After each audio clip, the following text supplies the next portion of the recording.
Buenos días, buenas tardes, buenas noches a todos y a todas. Mi nombre es Héctor Bernardo, soy periodista del diario Contexto, profesor de la Facultad de Periodismo y Comunicación Social de la Universidad Nacional de La Plata y director del Observatorio Latinoamericano de Comunicación y Procesos Políticos.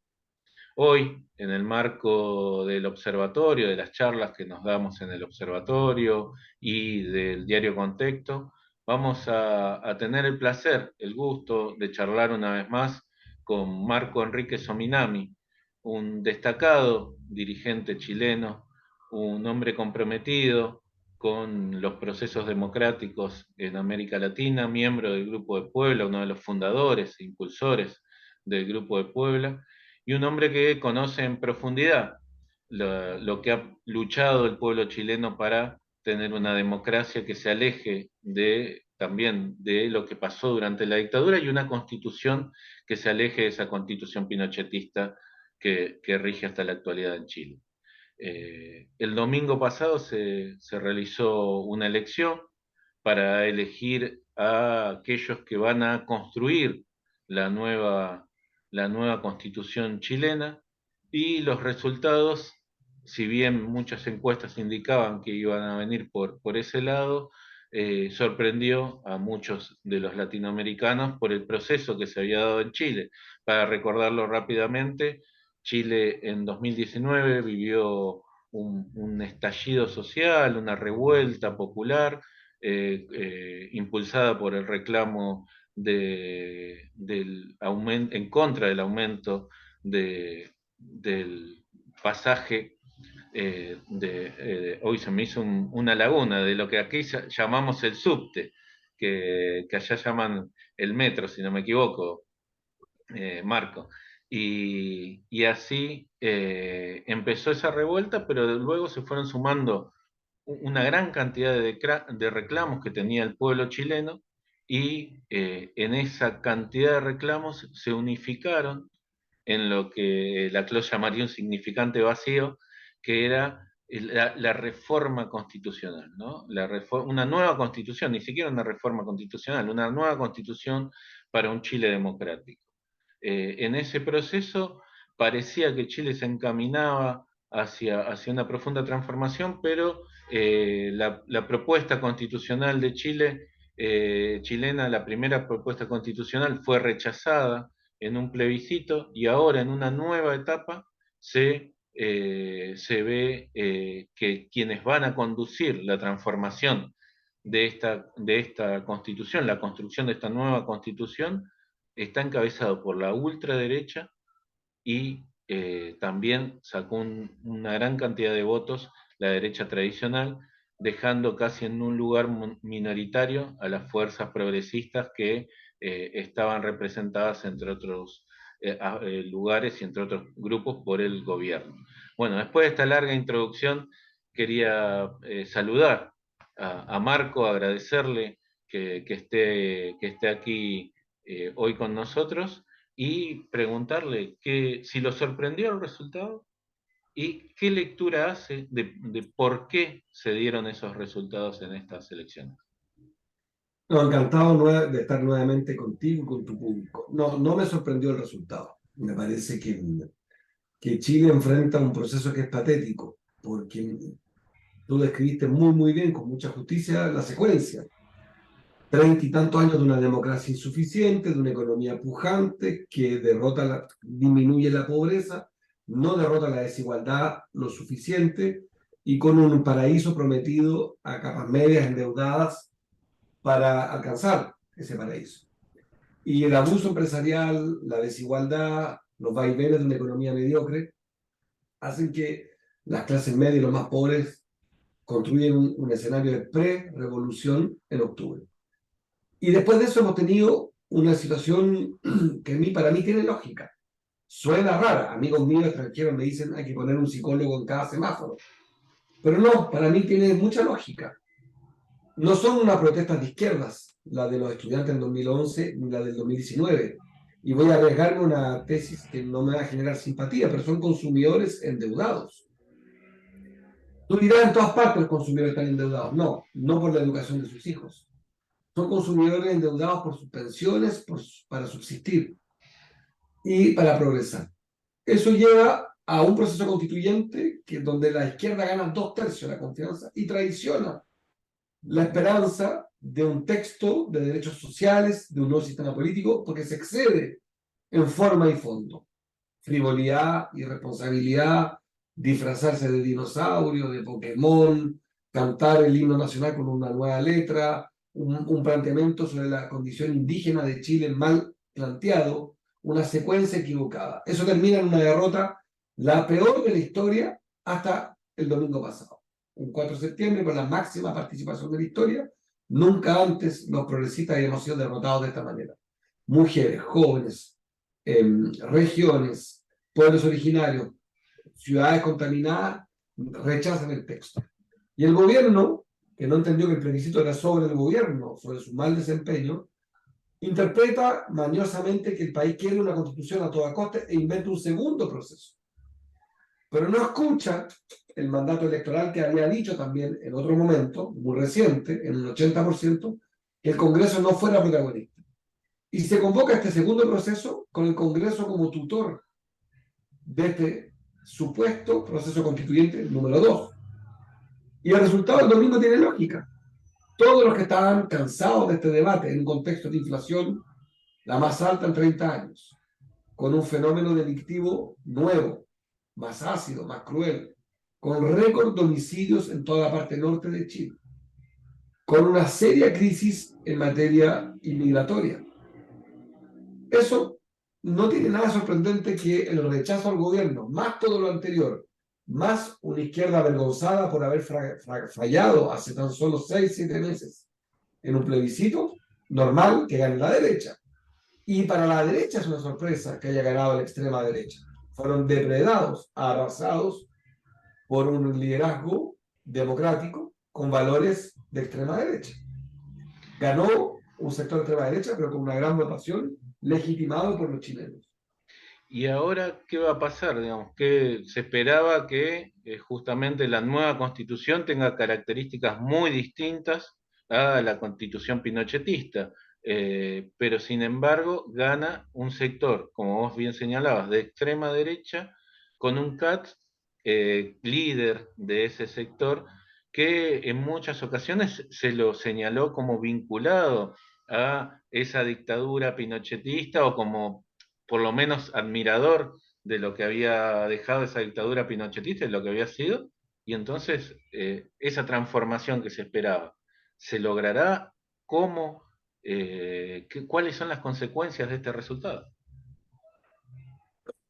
José Antonio Kast, el líder que ganó la elección por lejos, no tanto solamente en votos o en porcentaje, sino en elegibilidad de constituyentes, que controla el nuevo proceso, es un admirador de Pinochet, es un admirador de violadores de derechos humanos, es un hombre de ideas medievales. Yo prefiero lo segundo para el debate. Lo primero me parece que no alcanza para deshacer su enorme mayoría. Hay que confrontarlo en las ideas.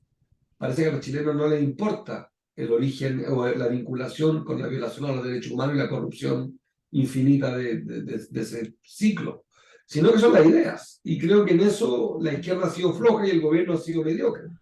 Primero, de hacer un mal gobierno, en materia económica, haber hecho un ajuste económico durísimo y haber sido incluso menos proactivo, menos protectores que Piñera, el presidente de derecha anterior, sino que no confrontar con él. Y entonces creo que el nuevo proceso está controlado por este liderazgo y ya veremos que es un proceso muy breve de 5 meses.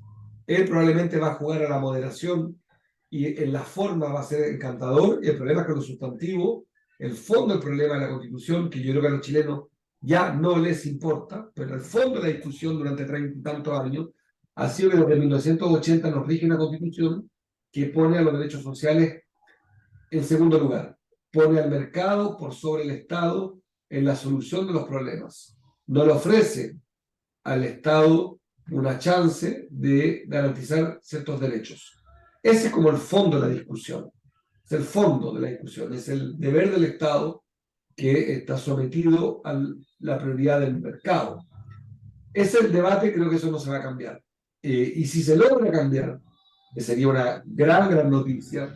Creo que no estoy claro que en diciembre, el 17 de diciembre, el día del plebiscito, porque hay un plebiscito de salida, se gane, porque si el gobierno sigue fallando, podría pasar lo que pasó en Colombia, en Inglaterra y en Chile, que la gente no vota por la pregunta, no vota por un texto, vota por la representación del texto, no vota por una pregunta, vota por el gobierno o contra el gobierno.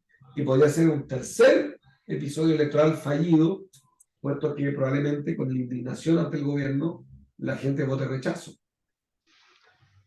Vos bien señalabas que tanto en el plebiscito sobre la propuesta constitucional anterior como en esta elección para elegir a quienes van a construir esta nueva constitución, el progresismo sufrió dos duros golpes, de los más duros de los últimos tiempos.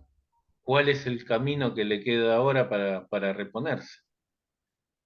Primero los golpes más duros de la historia, no de los más duros. Los más duros son los dos peores resultados del progresismo en la historia republicana de Chile en 200 años. Nunca había habido una elección o una clara mayoría legitimada democráticamente como esta. Nunca. Lo segundo, ¿cómo salir de esto? Yo creo que el gobierno debería dar un golpe de timón, pero no lo quiere hacer. Porque el gobierno saca la cuenta que no le fue tan mal. En tanto, sigue siendo un 28% del país. Y ha sido mi hipótesis del día uno, por lo cual nunca quise participar de este gobierno ni relacionarme, porque veo que hay una cierta aproximación frívola. Ellos están contentos porque dicen, dentro de todo, somos el 28%, pero no les importa, o parece no valorar con gravedad, que le hayan rechazado la reforma tributaria. No hay reforma de pensiones, no hay reforma de salud, no hay reforma educacional, no hay reforma política. Y le quedan 3 años, sin mayoría en el Congreso, sin mayoría en el Consejo Constitucional, la que acaba de ocurrir el domingo, sin mayoría en la calle, sin mayoría callejera, sin movimientos sociales, sin nada. Si no lo hizo el primer año, en que tenía algo de popularidad, difícilmente lo va a hacer en los próximos 3 años. Por tanto, creo que un gobierno que desde el punto de vista de la transformación ya no lo hizo, y lo que viene es la necesidad de dar un cambio de timón, y no lo ha hecho. Estamos a varios días después de la elección y todavía no hay un anuncio de un cambio de gabinete, de un cambio de estrategia o de una convocatoria unitaria al país. Creo que no, creo que estamos en un serio problema y esto solo puede enredarse aún más. Te pregunto por último, Marco, ¿esto afectará? Bueno, las elecciones presidenciales todavía están distantes, Katz salió muy fortalecido. ¿Qué es lo que más puede afectar al futuro proceso electoral? ¿El fortalecimiento de Katz, la inacción del gobierno, la desorientación del campo progresista en Chile? ¿Cuáles son los elementos que pueden condicionar más el futuro chileno y si hay algún atisbo de esperanza en todo eso? El ingreso, creo que no mejor el ingreso, la enojo ciudadano se va a expresar en las urnas, y por eso es que el proyecto humanista, progresista, transformador, protector de soberanía sobre los recursos naturales, de dignidad, de protección social, depende de un cambio de rumbo del gobierno. Pero el gobierno tiene un ministro de Economía, que a mi juicio es un incompetente, y tiene un ministro de Hacienda, que era el presidente del Banco Central, que es igual de ortodoxo que los ministros de Sebastián Piñera, de la derecha.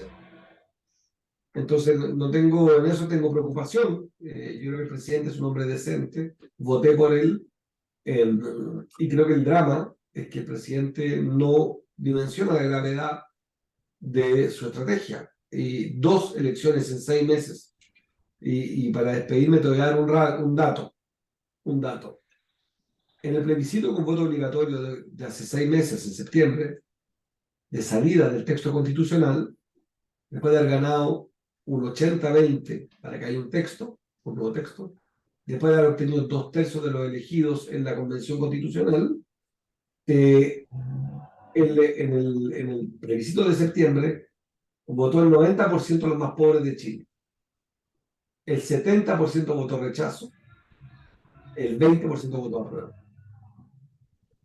Si eso no es un dato elocuente de la derrota, 70-20, 66% de las mujeres, 56% de los jóvenes, en las 16 regiones de Chile perdimos, Si de esa derrota no sacaste una conclusión, la consecuencia que podía esperarte era más grave, y es lo que acaba de ocurrir el domingo pasado. 2/3 de los próximos hombres y mujeres que van a hacer el texto constitucional son de extrema derecha o están subordinados a un proyecto medieval. Si no sacaste las lecciones que tenías que sacar el 4 de septiembre y a estos días no has sacado, te pronostico que la próxima elección podría ser aún más dura todavía. Creo que mientras el gobierno no reaccione, todo el esfuerzo que hagamos los progresistas que no somos parte del gobierno se vuelve inconsistente. Tenemos que presionar al gobierno y nosotros preparar un plan para confrontar con la extrema derecha con una alternativa en materia de seguridad, inmigración y economía. Marco, muchísimas gracias por tu tiempo, muchísimas gracias por tu claridad y tu compromiso. Y bueno, nos estamos viendo pronto. Y ojalá que Chile en esta lucha consiga recuperar el camino con el que muchos nos ilusionamos. Un abrazo grande. Un Chao, abrazo querido. grande.